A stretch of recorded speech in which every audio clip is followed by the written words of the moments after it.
E aí, pessoal, vamos resolver essa questão aqui do Enem de 2016 de linguagens, que fala sobre interpretação de poema. É uma questão muito boa, que dá para a gente revisar muitos conceitos de literatura também. Então vamos nessa aqui para a questão. Soneto 7, do Cláudio Manuel da Costa. Vamos ler aqui e interpretar o poema e depois ver as alternativas, para depois a gente ter essa revisãozinha aqui que eu preparei para vocês. Onde estou? Este sítio desconheço. Quem fez tão diferente aquele prado? Tudo outra natureza tem tomado, e em contemplá-lo, tímido esmoreço. Bom, nesse primeiro trecho, o que a gente já percebe? A gente percebe o seguinte: se ele está perguntando onde ele está e está dizendo que o sítio que ele está vendo ele desconhece, então é como se antes tivesse uma paisagem e depois essa paisagem não é a mesma. Mudaram a paisagem. Então, se houve uma diferença de paisagem, ele está desconhecendo esse lugar. Quem fez tão diferente aquele prado? Prado é um campo, campo ou pasto, significa isso.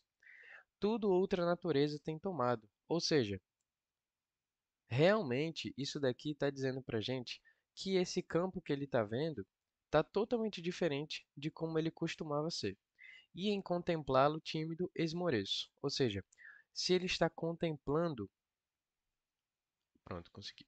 Se ele está contemplando essa paisagem e tímido, ele esmorece, ou seja, ele fica triste, ele perde suas forças, perde as suas energias, o que acontece?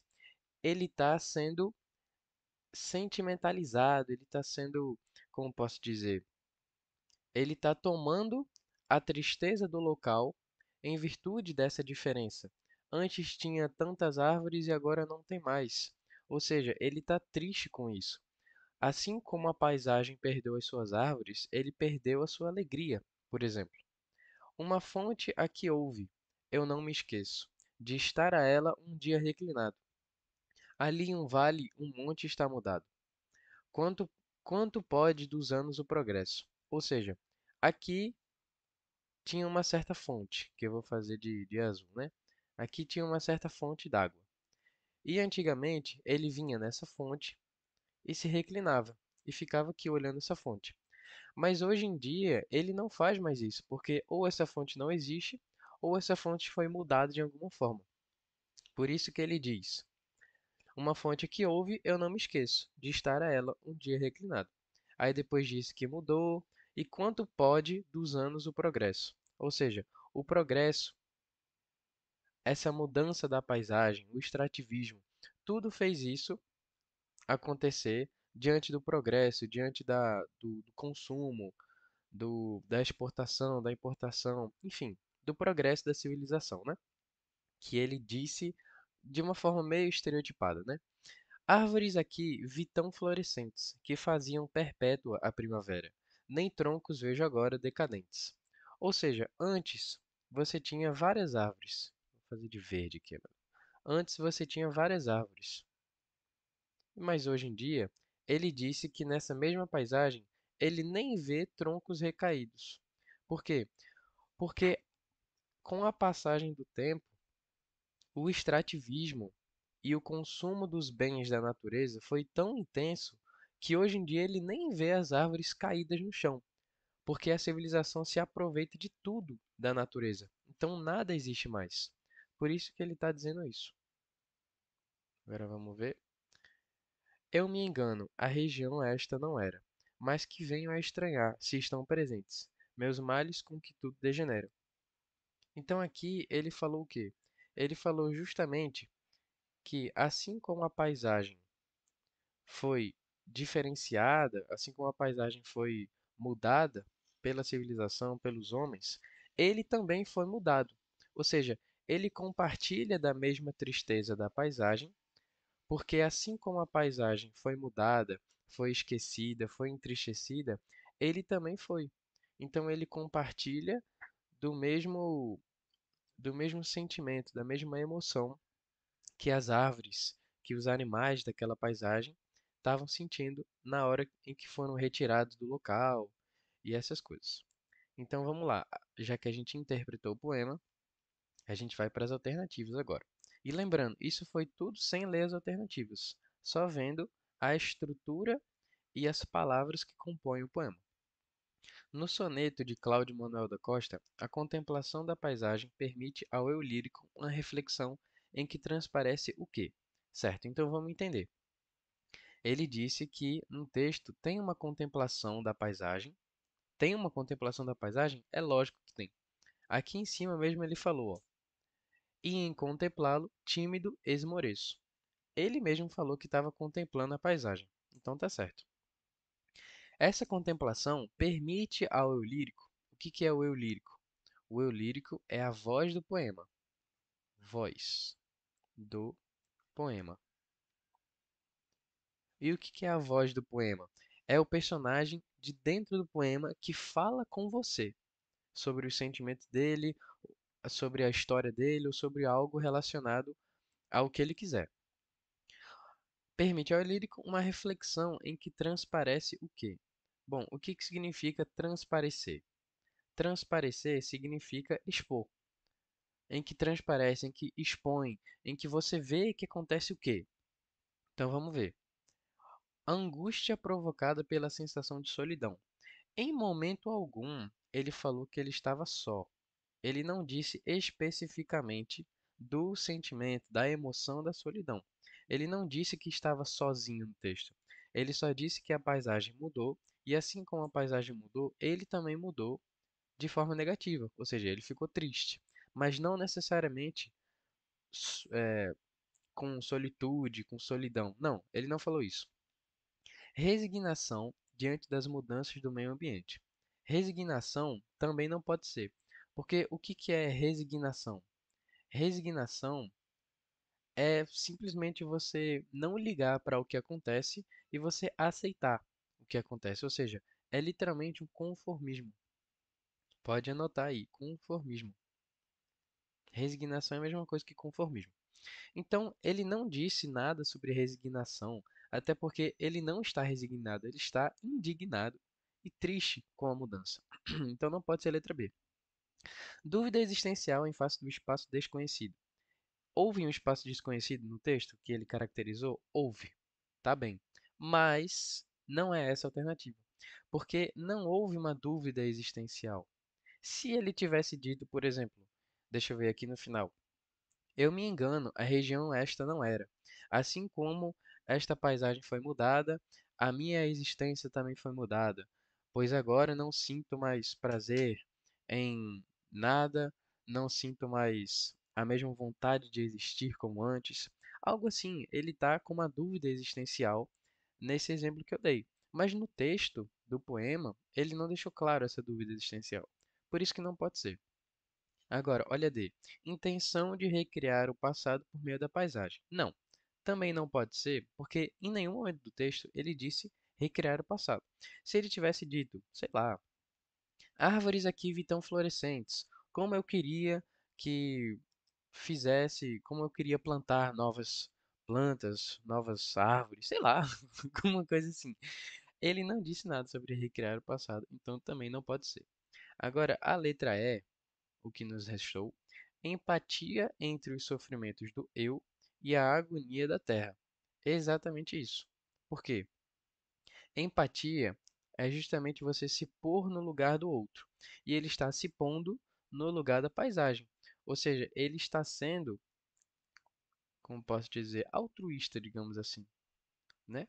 Ele está sendo altruísta com a paisagem. E a empatia entre os sofrimentos do eu e a agonia da terra. Ou seja, assim como a terra ela sofre de uma agonia pela transformação que ela sofre, Eita, sofre, ó. Os sofrimentos do eu, assim como a agonia da terra existem, também existem os sofrimentos do eu. Então ele compartilha da mesma tristeza da terra, ele compartilha da mesma agonia, ele compartilha dessa mesma diferenciação, entenderam? Portanto, a alternativa certa é a letra E. Agora vamos lembrar um pouquinho aqui sobre o arcadismo e um pouquinho também sobre o barroco, querendo ou não, a gente tem que diferenciar os dois. Bom, o arcadismo, ele foi uma escola literária, certo? Lá do século XVIII, pertinho ali da Inconfidência Mineira, né? 1789, pronto. Também teve uma influência muito grande. Ele também é chamado de neoclassicismo, por quê? Neo é de novo. Deixa eu separar aqui. Neo é de novo e classicismo remete aos valores clássicos, ou seja, à Grécia e a Roma, à cultura, aos costumes de Grécia e de Roma. Também os poemas, né? Que está dentro de cultura. E neo significa novo, então é como se fosse um novo classicismo, uma nova época clássica que surge no Brasil nessa época aqui, século XVIII. E uma outra característica também muito marcante do arcadismo é o bucolismo. O bucolismo nada mais é do que a idealização do campo como uma forma, como uma ferramenta de você encontrar paz. Ou seja, se você está no campo com a sua esposa, com algumas ovelhas, fazendo um poema, olhando para a paisagem, você com certeza está com paz, segundo os Ácades. Então, isso era literalmente o bucolismo. Portanto, ele opunha-se ao barroco, porque o barroco ele tinha uma linguagem muito rebuscada. Deixa eu escrever aqui. Rebuscado. Ele tinha uma linguagem muito rebuscada, cheia de metáforas, cheia de outras figuras de linguagem que você olha o poema e fala assim, cara, eu não entendi nada do que esse cara está dizendo. E o barroco, ele tinha duas coisas muito interessantes relacionadas a isso também, que eram os paradoxos e as antíteses. Os paradoxos, como eram tantos, os, os, os caras que estudam literatura, né, essas paradas, eles disseram que o tanto de paradoxo era chamado de conceptismo. Conceptismo nada mais é do que um jogo de ideias que você faz no seu texto. Ou seja, você pode dizer, o fogo, o fogo está frio. Sei lá, isso é um jogo de ideias, porque fogo e frio não tem nenhuma relação entre si, porque o fogo é quente e o frio está mais relacionado ao gelo. Então, o conceptismo é você fazer esse jogo de ideias. Sei lá, sonhar acordado. Sonhar acordado é um conceptismo, porque você está utilizando de um paradoxo para fazer um jogo de ideias, para metaforizar alguma outra situação que você queira. Antítese, já o conjunto de antíteses do barroco era chamado de cultismo, que era o jogo de palavras. Porque antítese é você fazer uma sequência de palavras opostas. Por exemplo, fogo, vírgula, chuva não, fogo, vírgula, água.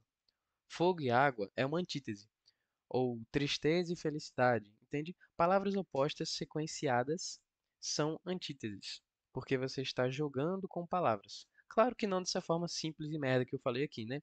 Nos poemas, eles usavam essa para esses paradoxos, essas antíteses de uma forma muito mais rebuscada e muito mais, digamos, encorpada, né? De uma forma muito mais elaborada.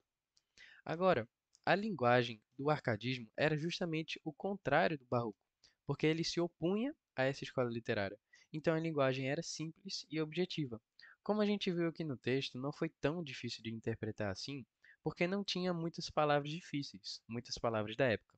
O máximo aqui que eu achei um pouco diferente do usual foi quando ele botou esmorecer. Esmorecer não é tão comum no nosso dia a dia, e o que mais? Males, degenerar. Degenerar nem tanto, né? Então a linguagem, vocês perceberam que é simples, né? Quando ele disse aqui, uma fonte que ouve, eu não me esqueço, de estar a ela um dia reclinado. Todo mundo consegue entender que era uma fonte na frente dele e ele se reclinava para ver a fonte. Pô, não tem nada de difícil aqui, né? Agora, as alternativas elas podem confundir um pouco a gente, justamente porque elas pegam um pouco no nosso pé a interpretação desse poema. Então, se você não soubesse nada de arcadismo, você tinha que partir para a interpretação crua e seca desse poema, o que não é tão fácil assim. Já se você conhecesse um pouco sobre esse conteúdo, sobre o arcadismo, você ia perceber que não era tão difícil assim de interpretar, sabendo dessas coisas. Então, a alternativa certa ficou a letra E. Espero que vocês tenham gostado. Deixa eu tirar um pouco aqui o zoom para vocês mandarem o print, né? Aí, ó. Bom, pessoal, essa foi a vídeo daqui, né? Espero que vocês tenham gostado. Dá like aí, se inscreve no canal e até a próxima resolução. Valeu, pessoal!